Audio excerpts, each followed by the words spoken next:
Why are some people more anxious than others? Anxiety isn't a one-size-fits-all experience. It's a puzzle with pieces shaped by your genetics, environment, and even your thoughts. Think about it. Is it nature, nurture, or both? Imagine growing up in a chaotic household, learning to stay on high alert, or how your brain rewires itself daily in response to life's challenges. Anxiety isn't your identity. It's just one part of a bigger story. And here's the good news. You have the power to rewrite that story. Let's uncover how anxiety works and what you can do to take back control. Sponsorship. When dealing with anxiety, seeking help can often feel overwhelming, right? That's where online therapy services like BetterHelp step in, offering convenience and accessibility that traditional therapy sometimes lacks. Imagine being able to connect with a licensed therapist from the comfort of your home. Whether it's through video calls, chats, or messaging, it puts the power of mental health care right at your fingertips. And the best part, it's tailored to your needs, making support as flexible as your schedule. Don't just take my word for it. Let's talk about real people who've benefited. Sarah, a young professional juggling a demanding job and anxiety, found solace in weekly sessions through BetterHelp. Or James, who, after years of avoiding therapy due to social anxiety, finally felt comfortable opening up online. Their experiences highlight how accessible therapy can transform lives without adding extra stress to an already heavy emotional load. Still hesitant? Picture this. Instead of sitting in a waiting room feeling uneasy, you could be sipping coffee in your favorite chair, unpacking the challenges of your day with a supportive professional. BetterHelp bridges the gap between the need for help and the fear of reaching out. And in today's world, where emotional resilience and mental health are paramount, isn't it worth giving yourself that opportunity to grow? Biological factors of anxiety. Let's talk biology. Did you know that anxiety can run in families? Genetics play a fascinating role, with studies suggesting that about 25% to 35% of anxiety traits are inherited. But it's not as simple as a direct hand-me-down. Think of your genes as a light switch that life experiences can turn on or off. For instance, someone might carry a genetic predisposition to anxiety, but never experience it fully unless triggered by events like chronic stress or trauma. Then there's the brain itself, a marvel of complexity.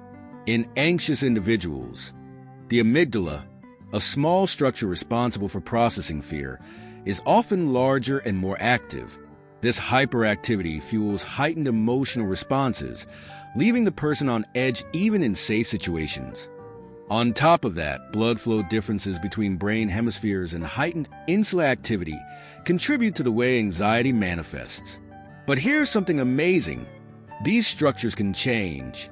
Neuroplasticity, the brain's ability to adapt, means that with the right strategies, we can rewire these anxious patterns.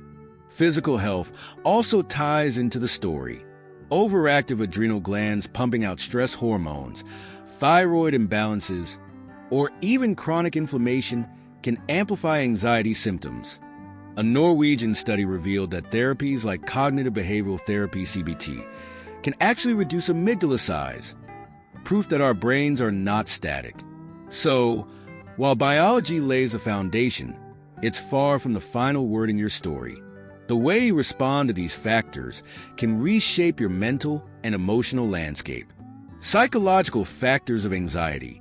Psychology plays a massive role in shaping how anxiety takes root and grows.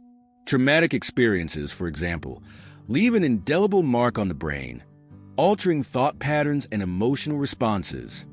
Picture a child bitten by a dog. They might develop hypervigilance around animals, even years later. This isn't just memory. It's the brain's way of saying, stay safe. Unfortunately, this protective mechanism can overreach, making even harmless situations feel threatening. Then there's the power of thoughts and perceptions.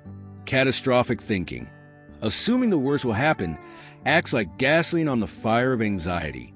On the flip side, resilient thought patterns can act as a buffer, helping to calm the storm. Imagine reframing a mistake at work not as, I'm a failure, but as an opportunity to learn. These small shifts can significantly alter emotional responses, showing that how we think is as important as what we experience. Lastly, let's not forget emotional learning. The brain is wired to create emotional memories to guide future behavior. While this is a survival tool, it sometimes backfires, causing an exaggerated fear response.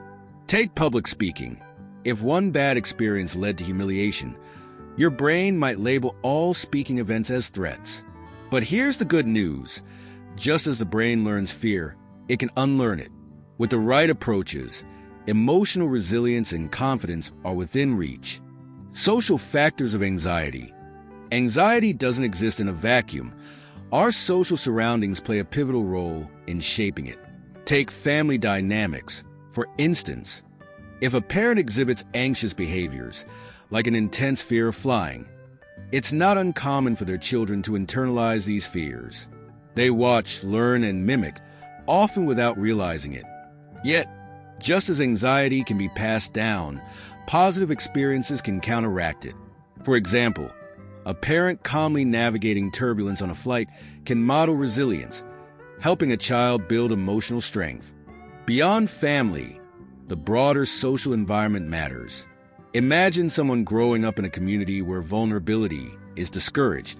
They might suppress their emotions, leading to unresolved anxiety. On the flip side, supportive environments, like workplaces that prioritize mental health, can foster emotional well-being. Even something as simple as joining a group activity, like a book club or yoga class, can counterbalance anxiety by creating a sense of connection and belonging. And here's an interesting twist. Society actually benefits from neurodiversity. Sensitive individuals often notice subtle changes in their environment, making them excellent caregivers, artists, or leaders in emotional intelligence. Interaction of biopsychosocial factors. Life is rarely black and white, and anxiety is no exception. It thrives in the gray areas where biology, psychology, and social factors intertwine. Picture identical twins raised in the same turbulent home. One develops severe anxiety, while the other grows up seemingly resilient. What's the difference? Maybe one twin had access to a supportive mentor or discovered a creative outlet, while the other internalized the chaos. This interplay highlights how crucial external support can be in shaping our emotional health. Another scenario: siblings with varying genetic predispositions. Perhaps one has a thyroid condition, amplifying their physical stress response, while the other doesn't. Add to this differing life experiences. One sibling might face bullying, while the other is surrounded by affirming friendships. It's not just one factor, but the combination of many that determines how anxiety manifests and persists. And then there's a profound example of twins separated at birth. Imagine one raised in a nurturing, emotionally intelligent household and the other in a critical, high-pressure environment. Despite their shared genetics, their outcomes could be worlds apart. Coping strategies and anxiety maintenance. Anxiety often tricks us into thinking we're helping ourselves when we're actually stuck in harmful patterns.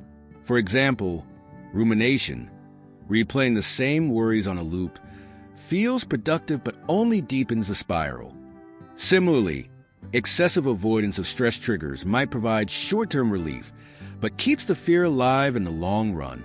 Breaking these cycles requires learning to tolerate discomfort and reframing it as an opportunity for growth, not as something to fear. The good news?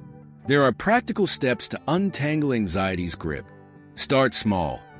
Practice mindfulness by observing your thoughts without judgment. Replace "what if everything goes wrong" with "what's the next best step I can take?" Even cognitive behavioral therapy, CBT, techniques, such as challenging irrational beliefs, can be transformative. These tools not only help manage anxiety, but can literally rewire the brain, changing how areas like the amygdala respond to stress over time. Neuroplasticity is your secret weapon here.